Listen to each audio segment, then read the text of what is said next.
We know nationally, I said that Kamala Harris is leading, at least within the margin of error. But dig into the details of this poll, because that's where it gets interesting, in the undercard, so to speak. Yeah, absolutely, Chris. A couple of interesting things here that go into this.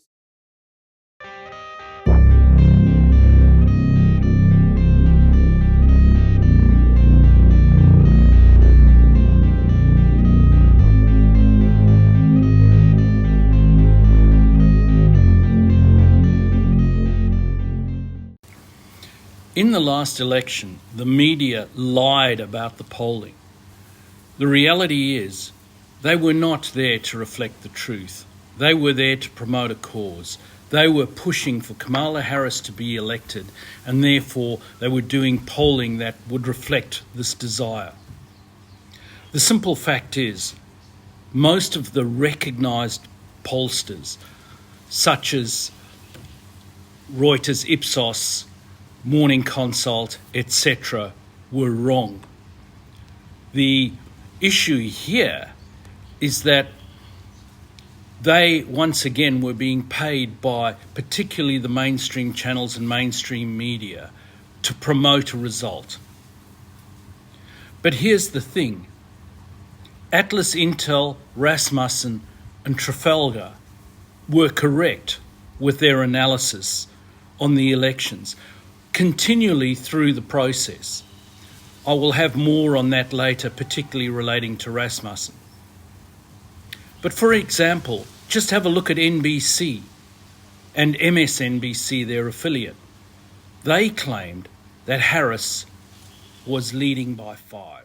Party under Donald Trump. Good to see all of you. Steve, we know nationally, I said that Kamala Harris is leading, at least within the margin of error.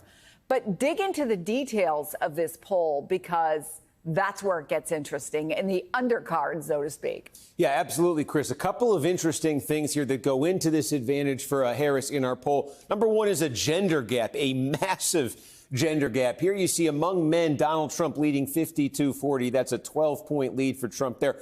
Among women, look at the margin that Harris is racking up here, though, 58-37.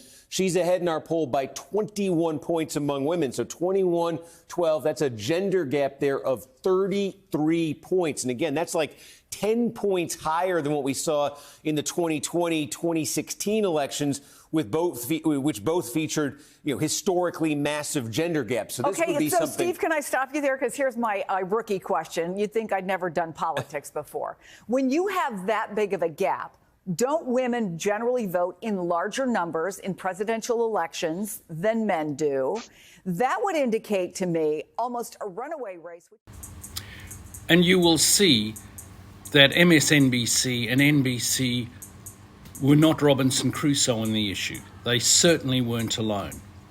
For example, the ABC, shortly before the election, claimed that their polling showed that Harris was in fact leading by 3. Let's bring in our Washington Bureau Chief Political Director, Rick Klein. And Rick, one of the most remarkable things we've seen here, at least in our national poll, it basically hasn't moved since Kamala Harris got in the race. Yeah, that's exactly right. And good morning, George. Our final poll before the election has a 3-point lead for Kamala Harris nationally, 49-46. That's what we showed when we published the poll yesterday. We actually stayed in the field an extra day just to see if there's any late change. Identical. The race has barely budged, as you said, for the entirety of the race. Not to be out with a group of MSNBC and ABC, CBS was also playing the game. They showed that Harris was actually leading by 1. So it is countdown to Election Day, and the candidates are making their closing arguments. This is the last full week of campaign events before Americans voice their choice. In fact, candidate Kamala Harris is in Michigan. Donald Trump, he's on the stump in Georgia. And that is strategy, people. Battleground states will likely decide this election. In fact, we want to show you this. New CBS News polling shows the presidential race is as close as it's ever been. The candidates virtually tied in those states. Just prior to the election. Some try to claim that pollsters were doing their best, but that's simply not true. And the likes of Rasmussen puts the lie to that. According to Mark Mitchell from Rasmussen Reports, Harris never actually had a bounce. And the fact is that Trump was always ahead. Mark Mitchell always said that those pollsters would tend to herd towards the correct result just prior to the election. In other words, they would go about reflecting a more real result so that they weren't too embarrassed when the election occurred. However, the reality is they didn't herd enough. About deception, or how the mainstream media concocted a fake Kamala Harris lead built on the backs of literally the worst pollsters in the industry. Pollsters who time and time again have shown that they've overstated Democrat support, especially when Trump is on the ballot. And that exact same thing played out again. And the only reason you know it is because of Rasmussen reports about how everybody was lying. And again, how do we know that?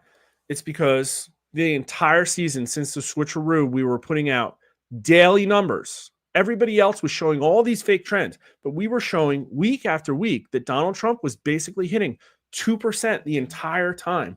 There's the chart. Everybody saw it. This is the entire race. And the red line was always about 1.5 points, 2 points above the blue line. And that looks starkly different from what you saw on Real Clear Politics. Look at this absolute massive blue margin that they gave to Kamala Harris. It's really crazy. There were some better pollsters than others. If you look, we did well. But, you know, directionally, Emerson was okay. They finished at a tie. Their state polling wasn't that bad. It was two left. But then there were just absolute clowns, and we're going to take a look at them. Morning Consult. Look at all this blue. Reuters Ipsos, who uses the famous Ipsos panel. They're one of the worst offenders, too. They started at Trump +1. They got all the way up to Harris +6.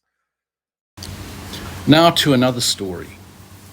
Kamala Harris never did the Joe Rogan Experience, which perplexed a whole lot of people, even those on Kamala Harris's own side of politics. The campaign concocted lies about timing and a busy schedule. The fact is, Harris didn't really want to do the Joe Rogan Experience. It would have been dreadful for her, as she cannot speak extemporaneously. She always needs to be scripted. Have a look, for instance, at her interview with Brett Baer on Fox News. It was dreadful. Her 60 Minutes interview was dreadful, and they had to edit her. So the excuse they gave was that they had to focus on the battleground campaign. This is really strange, where Trump managed to do campaigning and sometimes did 4 large events in a day, and yet Trump still managed to do the Rogan Experience, and it was a full 3 hours. Wouldn't you have thought that with Harris recognising that she had a problem as far as men were concerned supporting her, and that Rogan has tens of millions of followers, predominantly men, that wouldn't have given her a great opportunity to come out in a very human way and show what she was worth? Yet she didn't do it, much to her disadvantage. We wanted to do it. I hate to repeat this over and over, but it was a very short race with a limited number of days. And for a candidate to leave the battleground to go to Houston, which is a day off the playing field in the battleground, getting that timing right is really important. We had discussions with Joe Rogan's team. They were great. They wanted us to come on. We wanted to come on. We tried to get a date to make it work, and ultimately we just weren't able to find a date.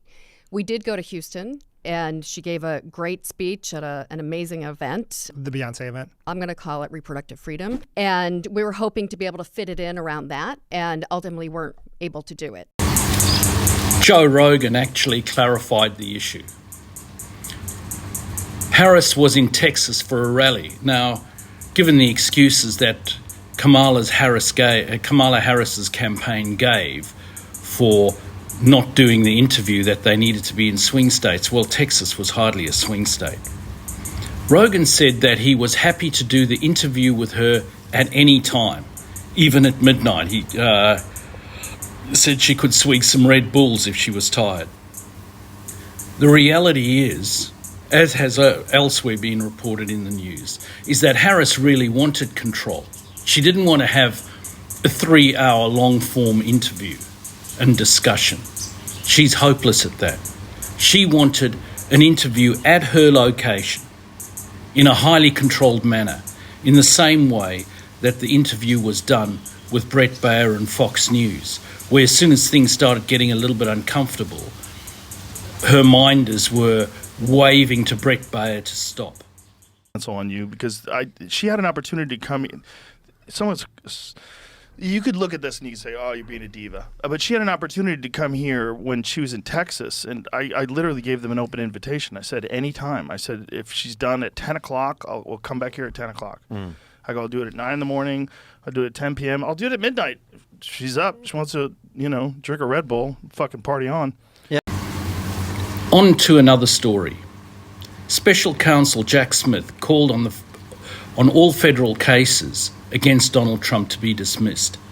These cases were obviously the classified documents case and the election interference case.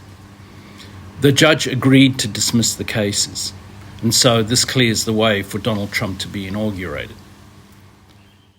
The special counsel leading prosecutions against President-elect Donald Trump asked a judge today to dismiss the federal cases. Good evening, I'm Steve Eager. Hello, everybody. I'm Heather Hayes. Jack Smith said his decision is based on Justice Department policy that sitting presidents should not face criminal prosecution. This afternoon, the judge granted that request. Fox 4's Sean Rabb is in our newsroom now with this story. Sean. And Heather, the special counsel said the Constitution requires that the case be dismissed before the defendant is inaugurated, adding, the president-elect's return to the White House, quote, sets at odds two fundamental and compelling interests. The Constitution's requirement that the president not be unduly encumbered in fulfilling his weighty responsibilities, and on the other hand, the rule of law. Now, I'd like to make a point about the general issue of all of these cases brought against Donald Trump and the lawfare that ensued. The fact is, the Democrats were desperately looking for a way to stop Donald Trump from becoming president. So they pushed a whole lot of cases against Donald Trump, hoping that either he would have to withdraw his candidacy, or if he continued as candidate, he would be so damaged that the American population would simply not vote for him. The problem for the Democrats is they completely overcooked their goose. The simple fact is, if they'd taken on one or two cases and decided to pursue those ones and then leave the other ones in abeyance, they may just have got what they wanted in terms of tarnishing his image. The problem for them was that in pursuing him in so many cases, it became clear to the majority of the American population that this was not really justified legal procedure. This was simply a case of using lawfare to damage the candidacy of your opponent, which is completely undemocratic. Thank you very much for watching.